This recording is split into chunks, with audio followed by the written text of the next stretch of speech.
guys. Good morning, good afternoon, good evening, and welcome to your number one rugby podcast. Okay, guys, this is Behind the Ruck, and I am Rudy Page, and next to me, I'm Juan de Jong. Hey, partner, you good? You excited? Good. I'm excited. I can't wait. Hey. New year, new things. Yes. Exciting year, and an exciting episode today. New year, new things. Yeah, talk about our family, man. Happy days, guys. Obviously, Behind the Ruck always brought to you by our partner Lulabet and Rooibos Men's Skincare. So thank you for your ongoing support and making sure the lights stay on. On, hey. Yes, sorry, there we go. Sorry, Eskom. Hey, but it's a fantastic episode, hey. Huh? Yes, new year, new things. Yeah, happy bigger new dreams. Bigger dreams, partner. Today's episode is extremely exciting. I am nervous. I'm nervous. Wow. Partner, The one, the only. We've got he's a world record holder. Yes. Hey, he's a gold medalist. Rio Yes. and the work. So many medals. Hey. Who's on the show? 43:03 seconds. Time is important. What a time to be alive. Wayde Van Niekerk.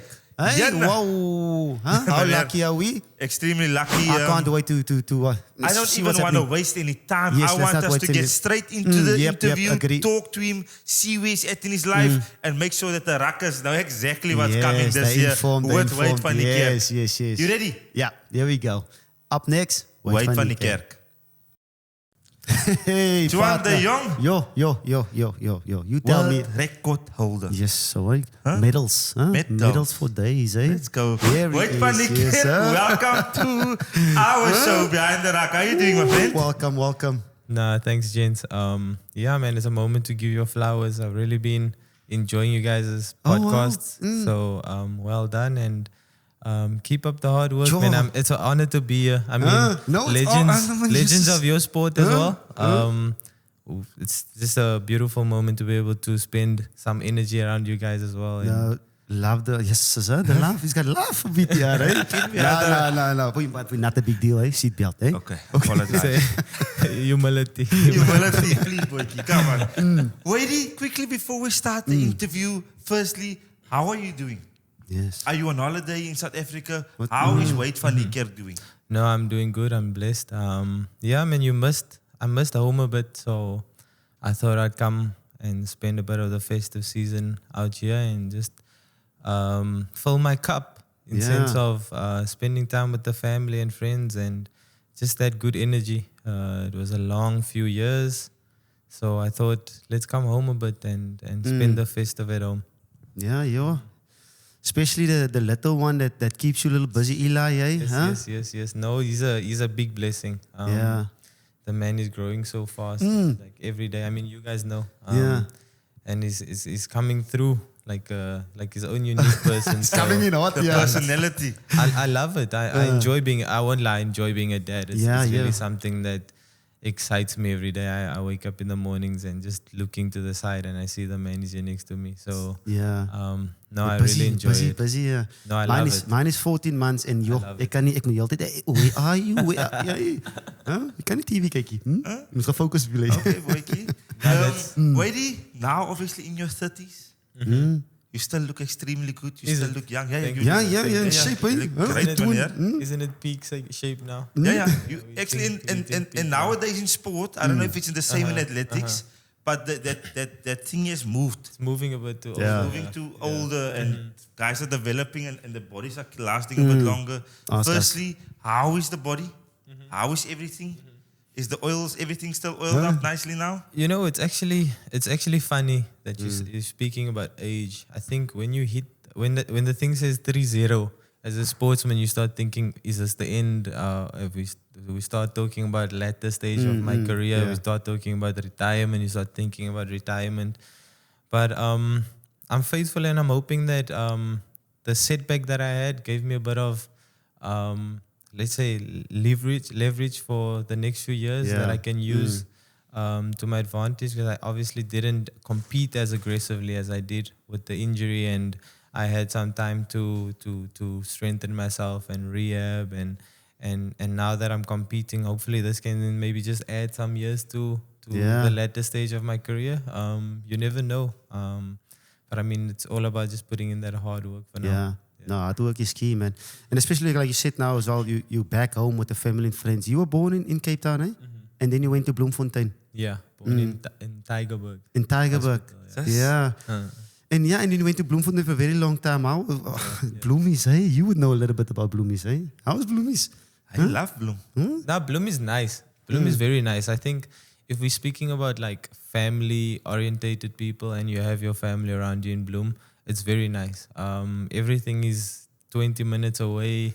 You can do multiple things during your day and get a lot done. Where with Cape Town, I see when you're in Cape Town, we make a plan today. Take us an hour to get there. Traffic, Spend a bit of your time there. By the time you get back home, you tired and you just need to rest and so on. So Bloem gives you a bit more option in terms of like even if you're talking about back in school, when I was in school, my parents always had the opportunity to come and watch my games and watch me compete and whichever else. So there was always that little bit of time in Cape Town. Now, if your parents is sitting at work, they have to travel wherever they are to come and watch you, and the time is not that available always. You know what I mean? So I think in terms of that, Bloem is really a big blessing.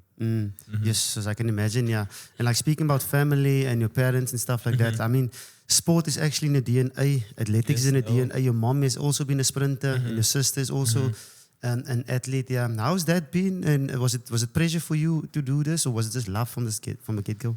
Look, not at all. I think because we have that history of sports, it's in your DNA. It's what we love. I mean, once you start loving something and enjoying something, it really doesn't become effort. It really doesn't become hard work and so on. So I think it helps a lot, and it makes it easy if you have a family that is just as sports orientated as you and sports lovers as you. I mean, my dad was a rugby player, so in my time in Cape Town, when I grew up in Cape Town, that was what I thought I was going to become, a rugby player. Yes, and I always thought that this is my thing.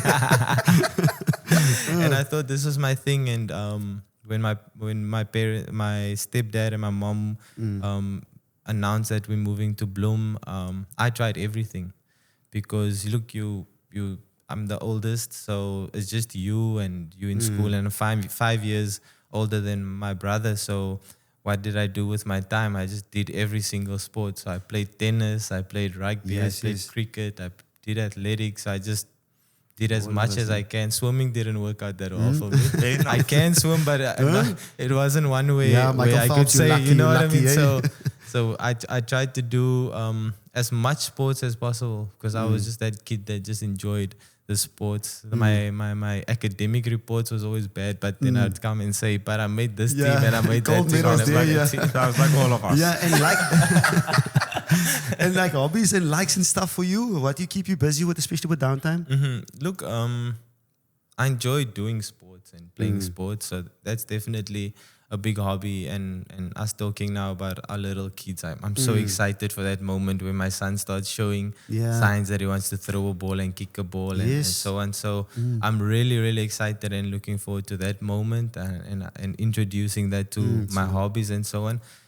Funny enough, just yesterday, he was busy with his the top of his dummy. He'll place it and he'll and then my wife and I was calling him Mani Lobok, and he was ready and he aims it and so that part definitely excites me a lot. I'm a big gamer. I think as sports people now, that's like our second job. So I play quite a lot of games. But what, FIFA? Fortnite? FIFA. And now I'm more for FIFA. Fortnite is a bit too fast for me, man. Guns and all that stuff. Now it's too much for me. So I enjoy FIFA, the sport games. But now it's been cut quite a bit now with the little one because someone comes sit on my lap and I use one to press and it's not nice. Yeah, it keeps you busy. Yes, and is it only from a hobby point of view that like with our past guests, where some of them have pigeons? Flying pigeons. Roscoe Speckman. Pigeons. Is there anything weird? Not weird. Let me but say different. Not weird. Different that Wayde Van Niekerk loves to do. I've seen that I really enjoy cars, but I know it's a very expensive hobby. So I don't want to educate myself on it. Okay. So my racing family, cars. like sports cars and even like building cars and stuff like that. Like I really love it aesthetically, what it looks like, and it looks like something very interesting. But I know if I invest my time in that, it's going to become a very expensive thing. So Yeah. I'm cutting it. I'm not even trying to Okay. invest in We it. made that mistake with golf. It's expensive sport, yeah. Taking all of my time. Is it? Yes. No, man. But other than that, a lot of like creative things, man. I like being creative. That's why before we started, we were talking about like having these podcast things that I really like and just interested in picking your brain and how the podcast life has been and how else I can tap into the creative side. I don't know if you guys seen the production things that we've done as well on my profiles and stuff like that. So I really like thinking creatively and seeing where that takes me, but not fully invested in it, because I mean, as a sports person, you want to give you 100% in what your profession is, and I'm really good at what I do, so I don't want to split my attention to too much things. So when I'm off the track, I just want to make sure that things are neutral and I'm not too caught into everything else. You know what I mean? A lot of sport people like say Joseph Dweba, Cheslin Colby, a lot of the boys. Cheslin's bad. Is it? Cheslin's bad. I see that man is crazy with his cars, and he even likes these. Like with some of times I was like, you know what, I want a new car. So I was Cheslin will get him old cars, pre-owned cars, everything. He's so watching he's Fast crazy and the with it. Furious too much. That's 100%. Skyline. 100%. Yes. And then, Wayde, looking at rugby quickly before we go into your career and what you obviously said you did all the sports. Rugby, what position did you play and why? Okay, I'm gonna guess wing, but continue. My history of rugby was so in primary school. We can take it way back because my rugby career is not as lengthy as you guys, so I can't give you depth. So I can start I can start at primary school. So my coach put me fly off and inside center, but by then it was just about let's get the ball to Wayde as soon as possible so he can run and score. So I had a good step on me. So he had a lot of confidence in making sure that I get the ball, and I used to love it. And I'd like to believe I had quite a big heart, because I was always the one, like the skinniest boy, but always wanted the biggest boy on the opposition field to take him on. And that reminds me of that was the season where I played against Craig Barry a lot. So I was in Belleville and he was in Toisius. And we would face each other like all the time, and that was like our school's like little rivalry. And then in high school, I then shifted towards wing and fullback. But I enjoyed fullback more. More time and space. I enjoyed fullback more because that just gave me more freedom. I love stepping. Like stepping gave me more joy than scoring a try. Little Colby. Yes, same WhatsApp I group. used to love it. Familie, ne? Cousins, I forget, No, it's good. So no defense for you. A bietjie skouer ingesit. I don't mind. I don't mind. But when we talk about soccer, I don't like defense. But if we play rugby, I don't mind. Ja. Nou is physical sport, hè? no. Nou, ek is my larig nou nog seer. My body is done, Wayde. Wayde, as we move on to athletics now. Vital, main thing. Come on. You are a master of the 400. I mean, just explain to us quickly. 43.03. Is die tyd hy is my most important Main time. time. So 400 obviously. How you feel about you've got 300, 200, 100. The differences for you, and which one do you like and prefer when it comes to those type of. Yeah, man. I think if you're gonna mention the 400, look, that's the thing that's changed my life. That's the thing that opened doors for me and put me on the map in terms of track and field. But I think I'm good at it because I'm scared of it. You know, when you're so scared of something, you just want to get it over and done with so you can move back to what brings a smile on your face. So it's a bit of a love-hate relationship when we talk about the 400 meters. I do not like it. I don't like it. I don't like it at all. Huh? But I mean, it's my blessing. It's my gift. I'm very good at it. So you can't want to waste it. So it's a constant tussle, and I think especially now after I got hurt, coming back to it and getting that love back and that motivation is not as easy as what it was. But and then in terms of the 1 and 2, that's my favorite. Is that your favorite? Oh, okay. Yeah. Where I wish I could have been most of my career, but God had other plans for me. Yeah, just as 1 and 2, and that one is also tough as well. And in terms of being in what lane, does it really matter to you? Obviously, you broke the record at the outside lane. 4 and 5, you actually, because everyone talks about 4 and 5, you in the middle lane. What is the differences in it? Look, the beginning of my career, I didn't care. You can put me wherever. We line up. The gun goes. We're lining up, and let the game go down. But I think later on, and you guys also would probably also understand it later on, when you know too much and you educated too much and you lose a bit of that youthful recklessness, you know what I mean, where you don't care about whatever. Later on, you get a bit older and you start thinking of every margin and every little thing where you can get your advantage. You know what I mean? So I'm sure you guys can relate with it, because I mean, sports is sports, and you're seeking for every little bit where you can get that advantage, and then your mind starts overthinking. Then you start thinking about this and that. But mentally, I think my nature is I really don't care.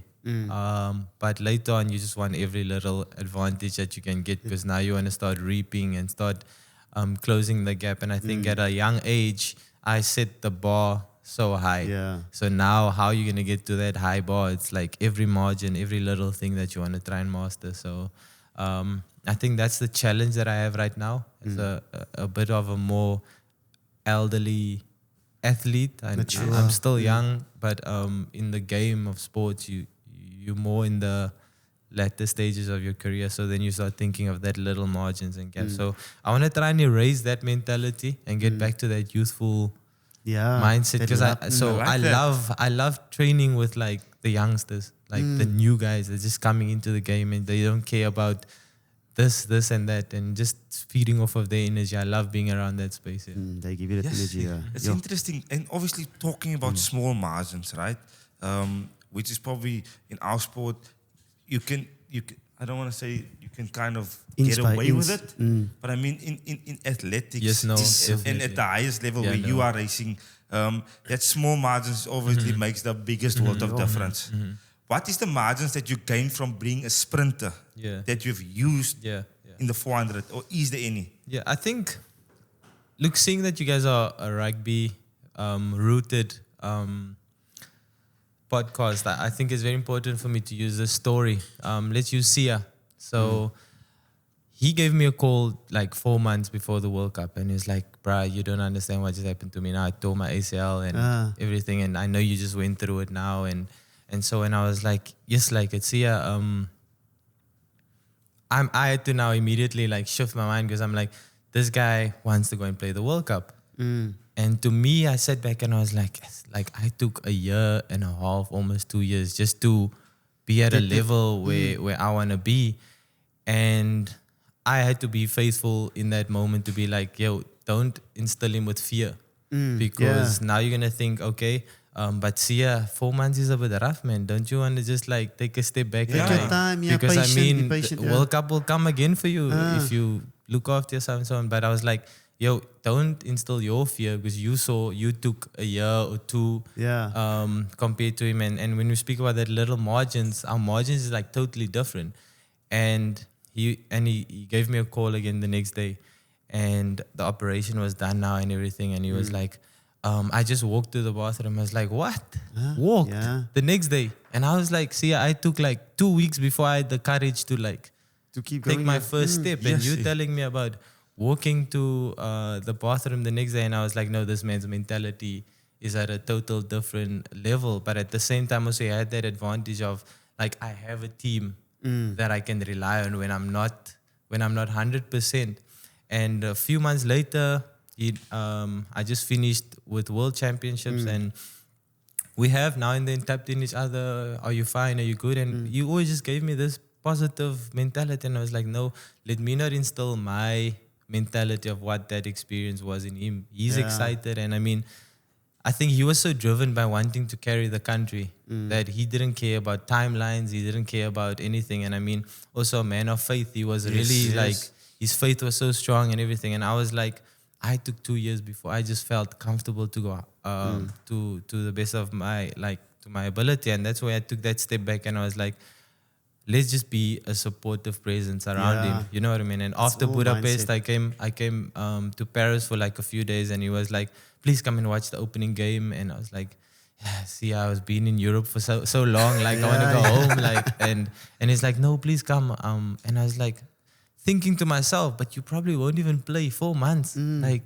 Yeah, that what's was going on? remarkable. Yeah, And I was like, you know what? Okay, it's fine. I'll come. And as we went to the stands, and even in the stands, I'm sitting there and I'm thinking to myself, there's no way, man. See, I can play 100%, man. Like I went through this. Like came in hot, there's no way you can play a full 90 minutes. And for that whole game, I'm just sitting there in awe. Like, what is this man doing? Because by 4 months, I was busy on treadmills and trying to. And that was just amazing. And we just get back to your question there, what you were saying. And I think it's all about that little drive force. And then also, how do you want to push to get that little margins and get it 100% for yourself? So I think with mine, you really are exposed to extreme and to a level where it's just you versus the next guy. So the moment you show a bit of weakness and you show a bit of vulnerability, they're gonna execute it. And that's where I'm working now, just to make sure that I'm at a level back to that little bit of reckless and that faithfulness like Sia had, and just like, you know what, I'm going for it no matter what. So that little bit of it's crazy. Power of the It's a bit mind, crazy. Yeah. It's power insane. of belief. It takes you insane. places, yeah. And because we followed now Sia for, before the World Cup and into the World Cup, he returned to action. And that first game against Wales, he was unbelievable. No, it was Scotland. I think it was First one in Scotland. Played the week before that, before the World Cup. Yes, for a few one minutes. warm-up, Yeah. I was talking about the Scotland one. I sat there, it's like, is this man really gonna play a whole 90 minutes? What is going on here? It's ridiculous, and to me it was inspiring. To me it was inspiring. Yeah, we need to get him on the show. Sia, You must pay appearance. Sia, hey teammates, come on, boy. Okay. Wayde, obviously, you spoke now about your experience going through ACL, and that's actually what I wanted to ask you about. Yes. Understand? We as rugby players, we know being injured it's a bit nice. different. Yeah, it's not nice. It feels sometimes it's a lonely place. No, yes, it is. Even your parents don't understand. Your wife don't Nobody understand. understands. Nobody understands what you're going through. You're lying there, deep lady. What was that time like for you, my friend? It was challenging, but I think I had my mind wrapped around it at an early age.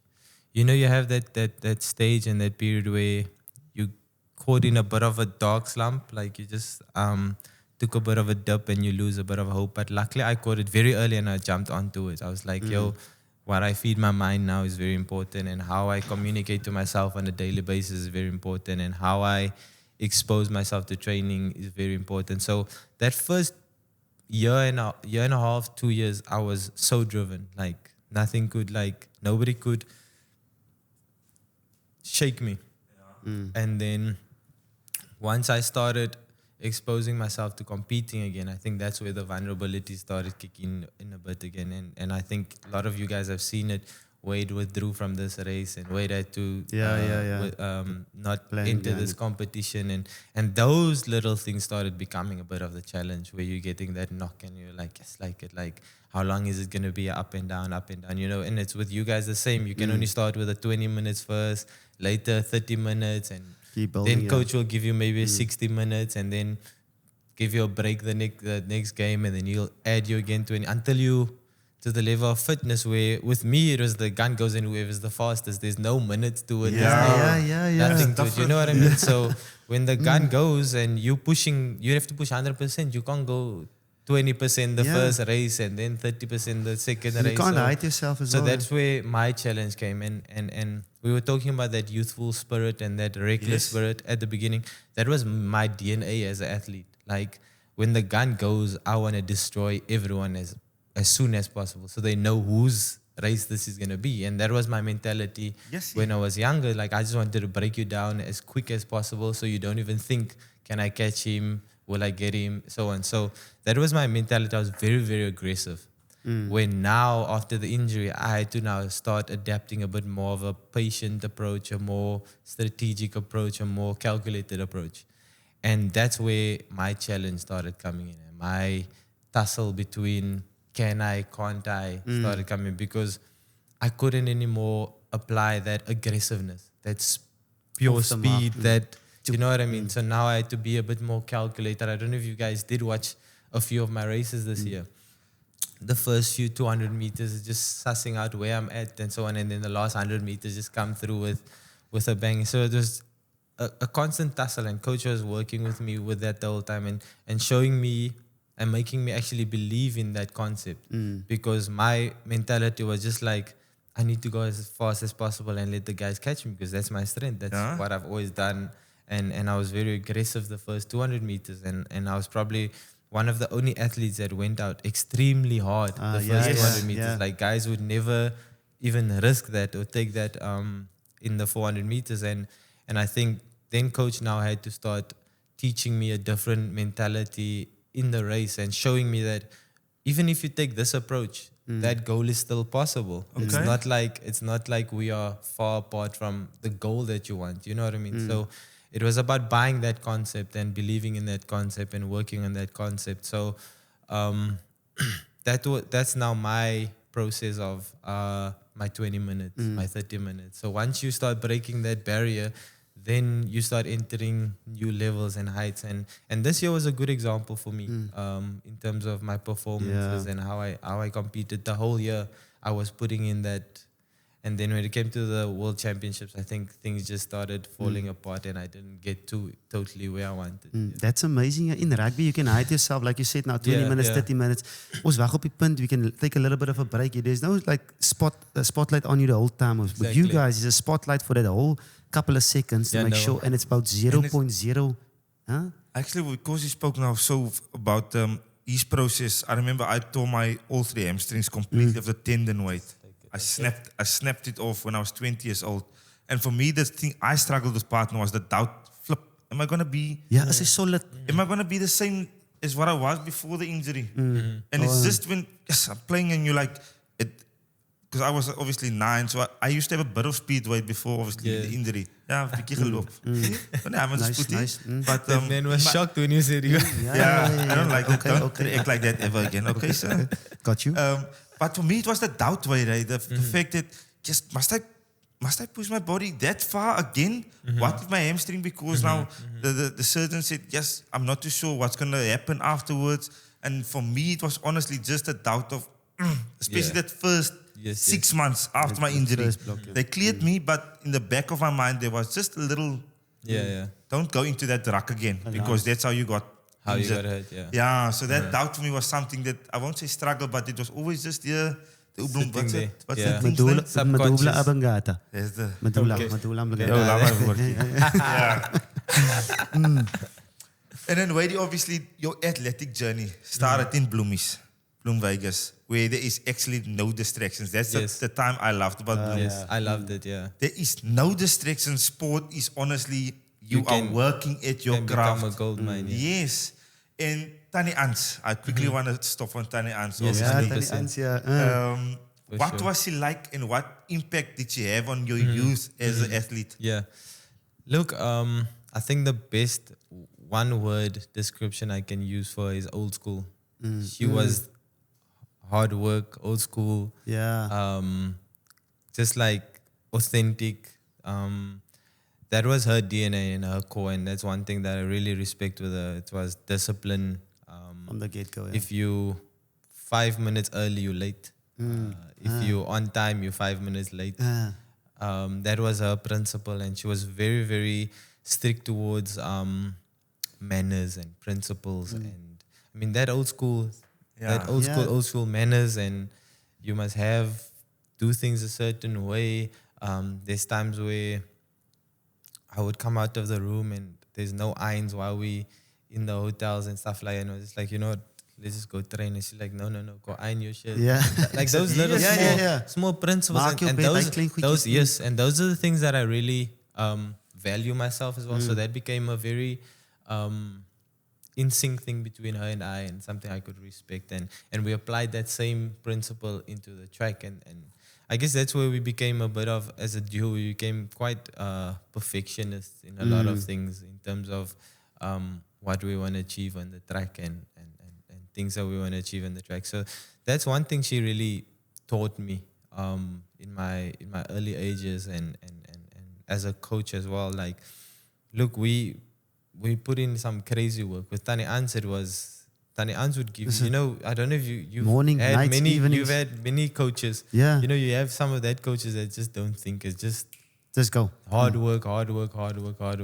Where now when I'm older, my coach that I'm working with now is now starting to introduce me to more of a calculated system in terms of putting in work GPS, and so on. how many numbers here, how many this there. Like, in a way, yeah. But he's trying to just show me a different way to still get to that goal. Where with her, it was just like, we just need to put your foot down and we're going. You know what I mean? So it's totally different dynamics that I'm exposed to right now. But I'm grateful for that foundation that she did send me, because now it's so much easier now to put in that extra, to be there, be the first one at the track and be the last one to leave. Those type of principles, I don't think is something that us as athletes can kind of do to ourselves unless we have that guidance from a young age. And I think that guidance from a young age for me was like that principle, and I think I can still apply it today, which I cherish. Yeah, it's awesome. Yeah, and when it comes to training and stuff, it's also important. You've trained in South Africa, you've trained overseas. What is the differences? Where do you feel like I'm growing more as an athlete when I'm on that side of the side? Look, I think I'm proudly South African. I love our country. I have been all over the world, and coming home was like, it gives me strength. It gives me just a mentality and a heart of like, I wanna inspire you. I wanna empower you, and I wanna make sure that I show the next generation that it's possible to do great things right here. And when I was young, I did get offers from the US, and I did get offers from here and there. And I don't know, I was just so caught in the idea of, let's see what I can do at home. Let's see what I can achieve right here at home. And I mean, I became a world record holder purely in South Africa, bred in South Africa, no extra technology, no extra machines, no this and that. It was just the hard work. And I think I'm very proud of that moment that Coach and Tani Ans and I had the opportunity and season to achieve. And now being exposed into the US way as well. I think for me now, the environment is more important. Being around gold medalists, being around world record breakers, and being around athletes that knows what it is to be a champion. You know what I mean? Because I saw after my injury, I started getting very comfortable because I'm training with college boys, and then they would go, and then I try and challenge myself, and I was like, I can't get caught into this. I need to get into a space where it's professional from the get-go. From the get-go, It's gold medal mentality. It's strength, it's power, it's good mindset, so on. And that's the new season that I was hungry for. And that's why I made the move to the US. Yeah, and breakthrough for you as well. Obviously, I know for me it was basically Beijing 2015 World Champs. When that when was ran, my breakthrough, Yeah, I don't know if you feel the same way. That's when I'm like, ooh, okay, Wayde Van Niekerk, you ran at 43, 48, if I'm not mistaken, a gold medalist, beating just so like LaShawn Merritt and Ronnie James, what was that like for you? And also after that, running a fantastic race, and what was that moment like, breaking through for you? And also, you also went to the hospital after that. I'll tell you the story. Yeah, man, I think that was definitely one of the like eye openers for me. Like, when you I think for you guys is when you play the All Blacks and you just stepped this one and that one, and you see there's the try line, and you're like, the whole game is now open for me, and your confidence just starts feeling good, and you're feeling like I think for me Beijing was that moment where when you look around and you're like, I just won this race, I just destroyed these guys, and look, you don't in the moment you don't think of it. like that because you're like, okay, I just got my gold medal. That's all that we came here to do and so on. And then when you go back and look at the race and you see what you actually did, it was like really ridiculous.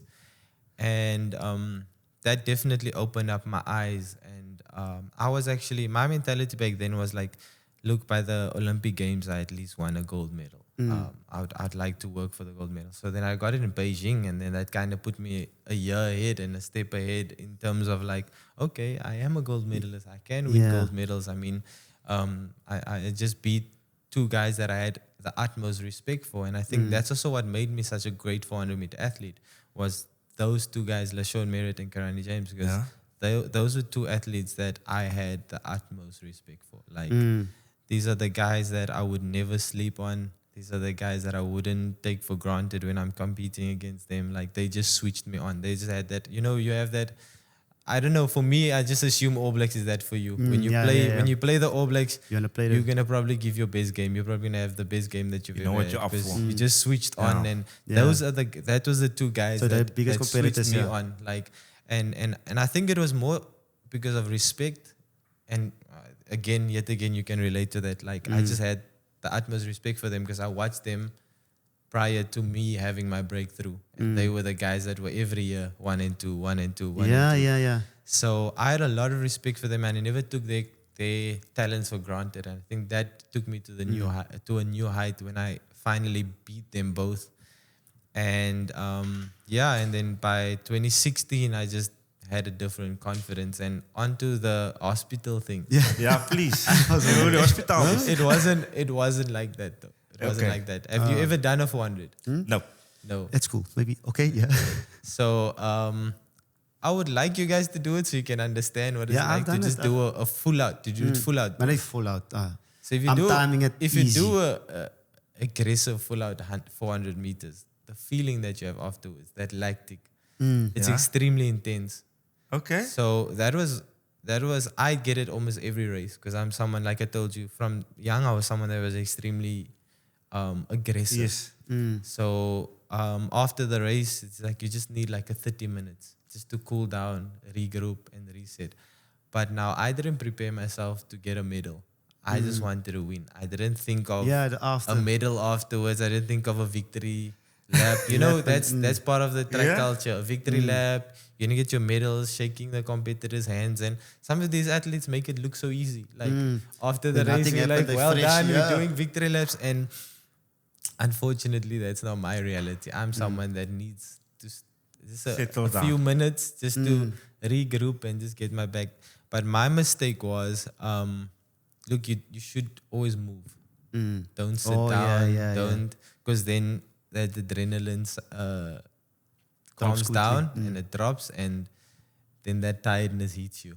And you just have this feeling of you want to throw up and you can't anymore. That's because you're pushing yourself to a physical level. And there was a miscommunication between myself and the medical staff. So they spoke Chinese, I spoke English. And they wanted to help me. And I was like, no, just give me 5 minutes. Before I knew it, there was a stretcher on its way. Put me on the stretcher and running me right through. And they showed the footage. And I'm tired. So I'm tired. I'm not gonna fight with these guys now. I'm like, I just want to recover. And then they made it actually worse. And that's where when we got behind in the call room, it looked like I was sick, but I was not really sick. I get motion sickness. So if you put me on a stretch and you run through everyone. So by the time we got to the room, I was like sick and I was like not feeling well. So I threw up a few times, and that's when they thought, no, we need to take you to the hospital. We need to go do blood tests. My goodness. By the time we got to the hospital, I was 100% because I had a few minutes to just like get myself back, and then that moment kind of stole my victory lap away. But I don't know if I could have done it though. But the next year I prepared myself though. And on that next year, that's a year on from that. Yes. Oh, that year. Olympics. 2016. My teammate, Flag Yes, bearer. no, we were there. Flag bearer. South African team. Going into the Olympics with expectation now. The country expecting Wayde to bring back a medal. What was your process? How did you handle? Obviously, the lap, the winning lap is obviously well documented, right? It's obviously well documented. Everyone knows it. But that leading up to that 2016, right? knowing, ek moet hier kom, I have this is the countries obviously. Yeah, the standard set now. Yeah, the standard set. How did you handle it, or was it just I'm gonna do it, I'm gonna pass this door down, I'm you're ready? taking me back now. How long has that been now? 2016 is It's how a couple long of now? years. A solid few years now. 2016. So let's start at the beginning. Would you, as you said, the flag barrier. I have to highlight this was when I carried the flag, and you just look around and you just see icons. You see the sevens team where they were, and these are guys that I really respected and I enjoyed, and it was crazy for me because they actually kind of also took me in, and I walked into their dorms and we would chat and with this, and to me it was mind blowing because these are guys that I see as heroes, and these are guys that I really admired, and I mean even Cecil, like his humility and his attitude was something that really inspired me, and I actually kind of stole a bit of that to want to apply to my life as well, because I was still a young boy that time, and I really liked you guys' energy, and I really went there and At the sevens, interacted with them and so on. And I mean, you guys were like constantly winning trophies all the time, and I was like, these are champions. I need to be around champions, and I want to feel this energy and so on. And also looking around, if you look at the likes of Castor and Chad and all those guys, like, and I'm carrying the flag for all these dogs. Like, this means like this is a serious thing now. I can't be taking this opportunity lightly. And I looked around and I was like, you guys check for gold medal, Chad check gold medal, Castor check gold medal, and I'm looking behind me, gold medals. These guys can all win gold medals. So what does that mean I have to do? Because I'm carrying the flag for all these gold medalists. The pressure, to me, it was like automatic, like your mentality has to be gold medal. You won a gold medal last year, so you have to be able to do it again this year. So confident feeling, I'm going for it. And then as the championship started going on, heats went well, check. Semi-finals also under control, check. I came second, but it was under I was controlling it. It was it wasn't something that kind of intimidated me. Later on, I realized that they were like, wait, do you know that when you come second, later on, like as in more experience. Once I start taking conscious, like you said, when we educate ourselves, and now when I listen to conversations, like, you know what, your options would have been lane 1 or lane 8. It wouldn't have been in the middle somewhere. And I was like, wow, like, that was God. God put me there, and God knew this man will do the job on the outside lane. And when we got to the finals, it's like you do have physical fatigue and body is sore here and there. And I also had a bit of a hernia issue. So my lower back was bothering me a lot. And I remember the therapy session just before I went out for warm out. I mean, tears, and I think you're just overwhelmed with the moment and in the finals and at the Olympic Games and so on. In tears, and the physio is working on me, and I was like, am I going to be able to run? My hamstrings feel like it's done now. And that's when you saw the red strapping on my thing and the back and everything strapped and everything. And looked at my coach and looked at everyone around me, didn't say much, put my hoodie on. You remember that light lime hoodie they wear? Put that lime hoodie on, zip it up, put my earphones in, and I said, a job needs to be done. And that's just when I put my earphones, played my music, and I said, commit. And as I'm warming up, I'm like, okay, you're a gold medalist. You can win this thing. It's yours. Didn't think of records. Didn't think gold medal. Yeah. Get to the call room. You know what? Silver is also fine. Like, you're the second fastest in the world. Yeah. That's not bad. It's a medal. Yeah, that's not bad. Walk onto the track. You know, third is also good. Like, there's nothing wrong with third. Like, I'm gonna be the third fastest guy in the world. Like, how can someone take that away from you? Get to the blocks. I was like, okay, any medal.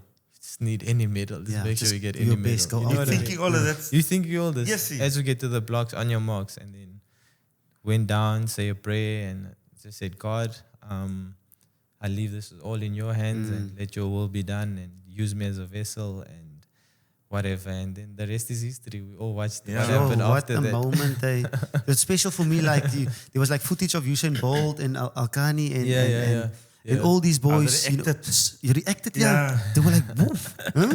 It's a new boy in town, eh? This is New my sheriff man. in town.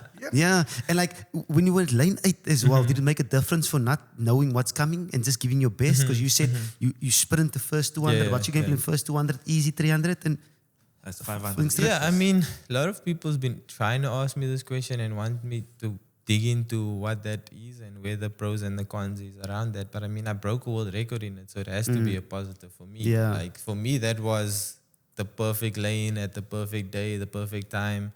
So I can't complain about it. I don't know what would have happened in any other lane, but lane 8, I'll claim it. I mean, it's also a powerful story.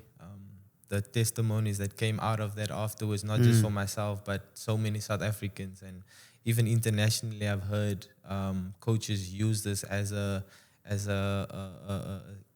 motivational seminar or discussion to the athletes and the coaches.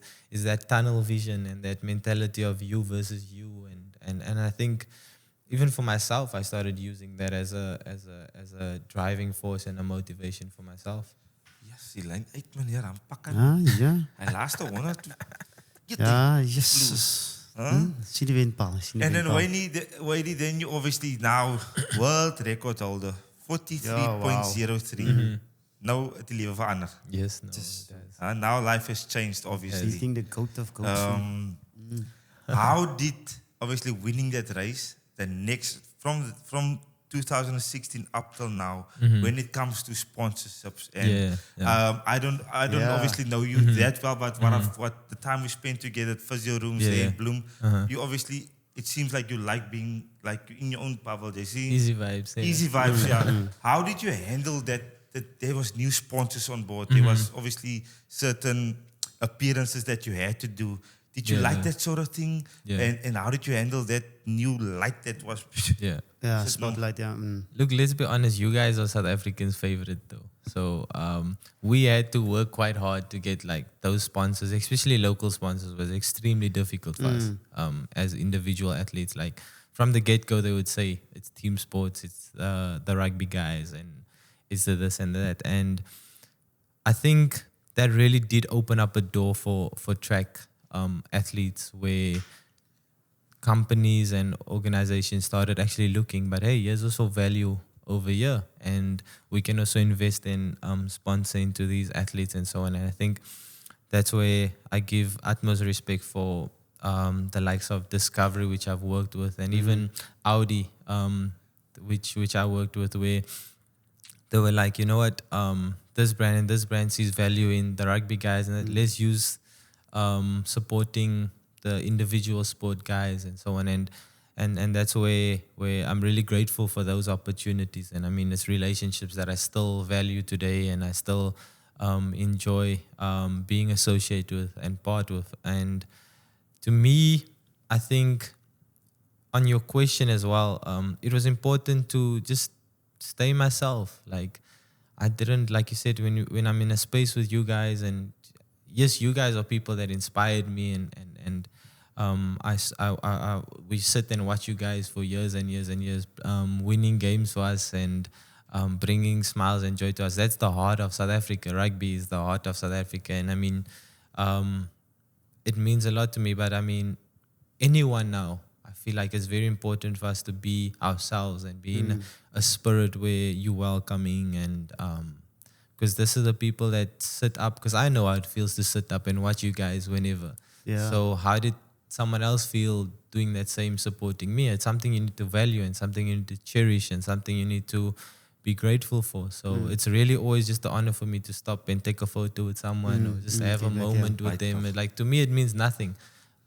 We both go and sleep in peace tonight, and how you handle that moment between a person that admires you and give them just that 1, 2, 3 minutes of attention. That means a lot to them, yeah. I mean, it doesn't stir anything in your day. So it's important for me to always stay grounded to those roots and those values that I cherish. Yeah, and that's important. Yeah, that is the highest of highs when it comes to athletics. You know, world record, gold medalist. You can't get higher than that. But then I also want to know about the biggest setback you had. That's when we spoke about the ACL. I want to know how did it happen? Obviously, it happened. If I'm not correct, with the sport that you also loved, which was rugby. It was at Newlands, I think, if I'm not mistaken. How did that happen? And your mindset of, knowing, that is massive now. Yeah. The biggest injury in your life now. And just getting back, where must I go? Must I do it in Bloemfontein? What coaches must I have? Must I go to America? What about the family? All those processes in one. How was that for you? Yeah. No, it was very challenging. It was very challenging. Look, I don't regret playing it because, I mean, boys will be boys. And I'm a boy. I love sports. I enjoy playing soccer. I enjoy playing rugby. I enjoy playing cricket. This is how we grew up. This is what we did. We did every sport, any sport. That was our breakaway. But I mean, thinking back to it now, but more mature, but more experience, it wasn't the smartest move to have made. Coming from a season of medaling in Commonwealth, winning my first gold medal in Beijing, and then winning a medal in Rio, and then doubling up at London, winning gold and silver. Yeah. Like, that is insane strain on your body. Yeah. And here I get this invitation to come and play touch rugby in Newlands, born in Cape Town, support the Western Province, support But you want the to give back as Springboks, well, for the people. and it's a game between All Blacks and played New the All Blacks Zealand, and and to me, this is like I'm about to go touch the field that the All Blacks and the Springboks are gonna play on it. So it was a lot of just like excitement. That's why I said I can't really regret the decision that I made, but it wasn't the smartest decision to make. It was a really kind of ignorant decision to make. My body went through so much that last 4 years, and there was no rest in between. It was just pushing myself from limit to limit, limit to limit.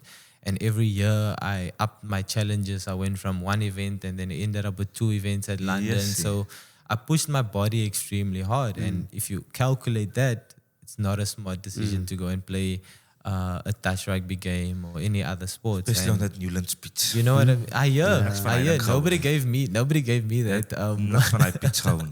Nobody gave me that advice. But I mean, with that being said, the challenges of coming back from the injury was challenging. It was difficult, and I really just wanted to be obedient to my environment, Support staff. and humble to the people that are the experts of healing and coming back, and everyone just guided me. So I did my surgery in the US, and things were positive, things were good, and from there onwards we were back and forth from Doha and SA, just tapping into rehabilitation. And that's where we spoke about it earlier, where my mentality was like, I just need champions around me now, because I don't feel like a champion anymore. The confidence is low. The doubts is all over the place. The fears of, so how am I going to get myself back to believing I'm a champion?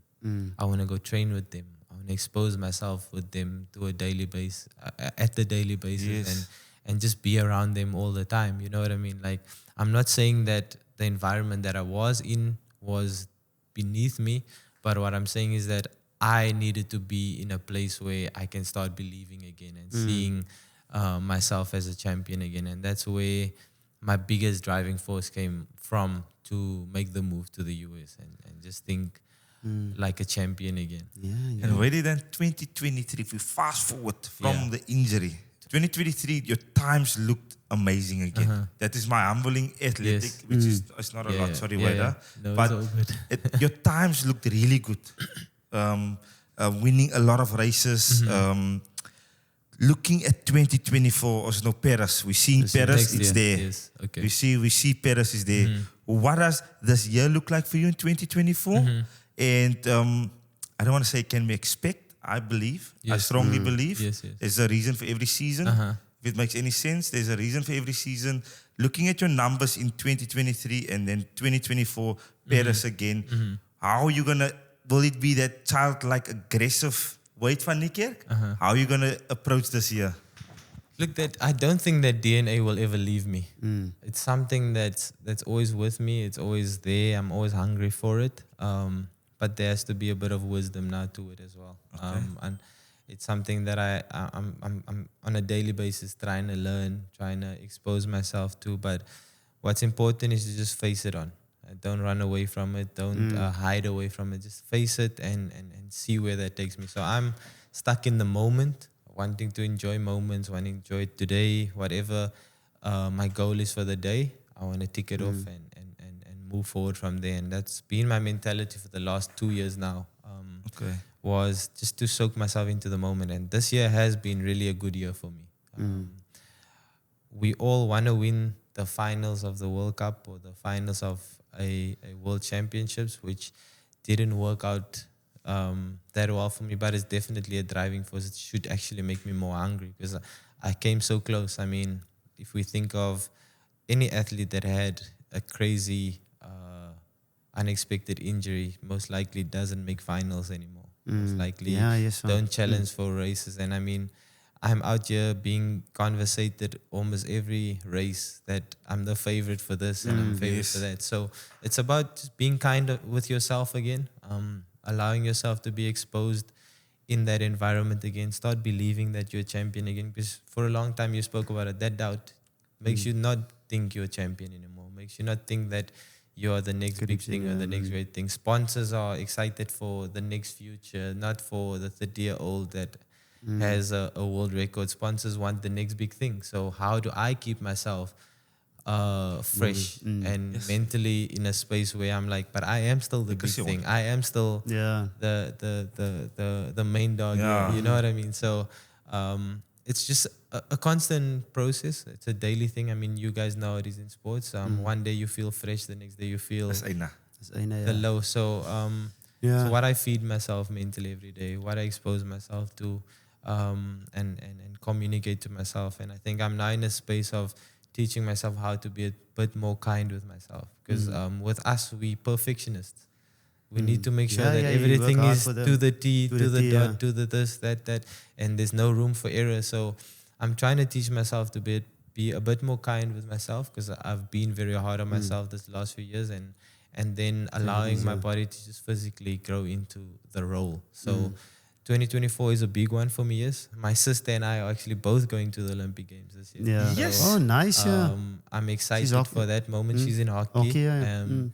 And you see, so it's a good motive for me as well to be there and to be at my best shape and good shape and so on. I'm about to share the Olympic Games with my little sister. That is fantastic. I'm excited for that. So it's about putting in that hard work now and seeing what comes tomorrow. And you being in a 30 club now, how many seasons and how many years do you see? Ja, ons het klaar gemaakt.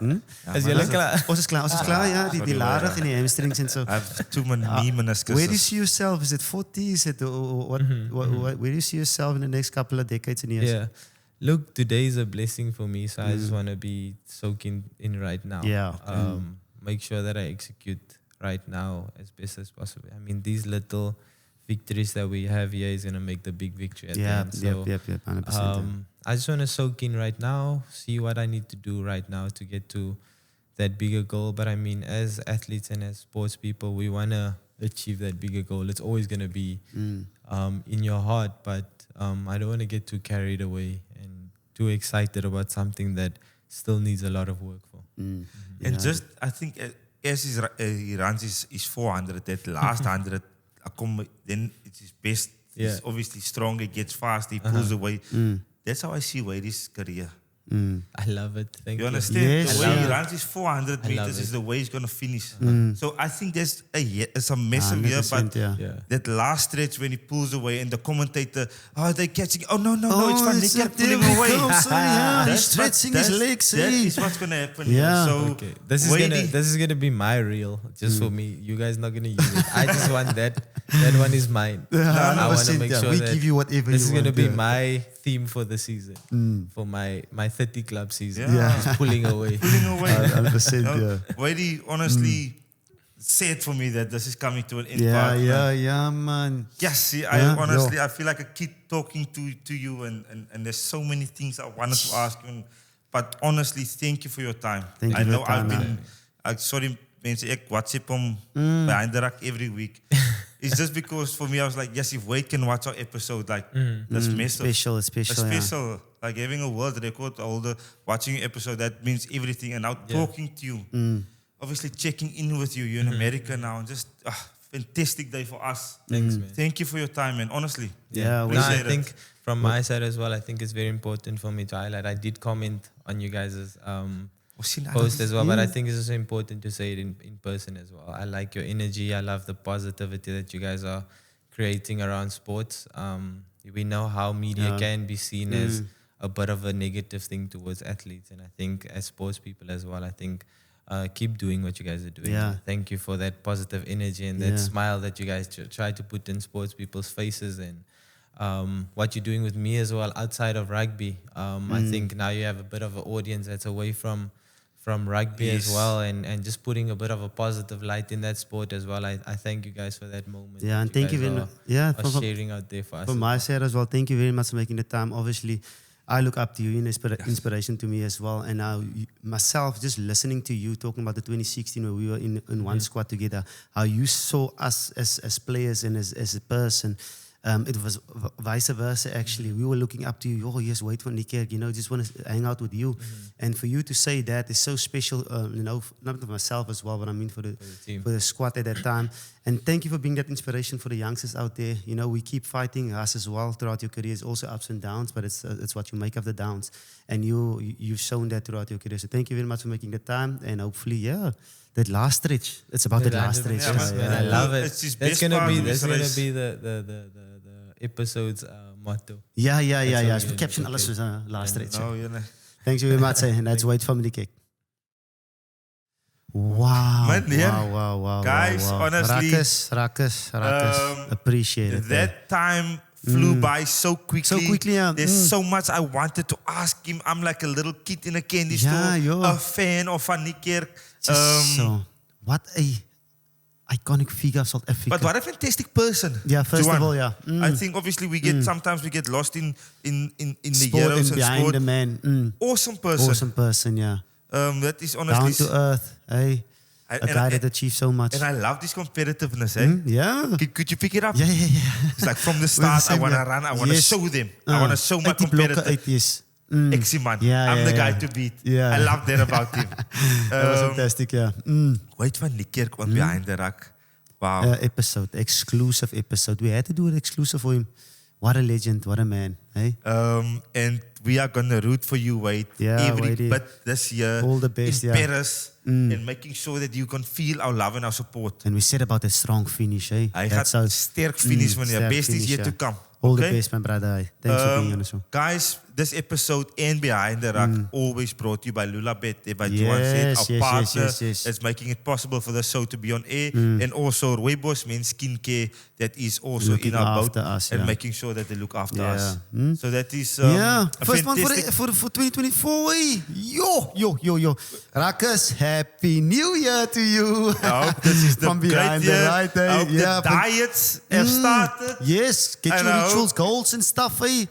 I know January we all are laying low. That's why we made sure we got you the best today. Yes. The one and only. Okay. Any goals for this year, partner? Quickly? Yeah, a lot of goals. Obviously, I need to make sure that I, keep my body into shape, but also the next chapter, giving back to the youngsters, coaching fitness, putting my work into what we're busy with, and spending time with you on this show, sharing some good knowledge and information to our Rakas. There's a lot of things in the family as well, looking after them and making sure they are also in a good mood. And for you, buddy? I think for me, I've got a few goals I want to achieve. Obviously, start refereeing.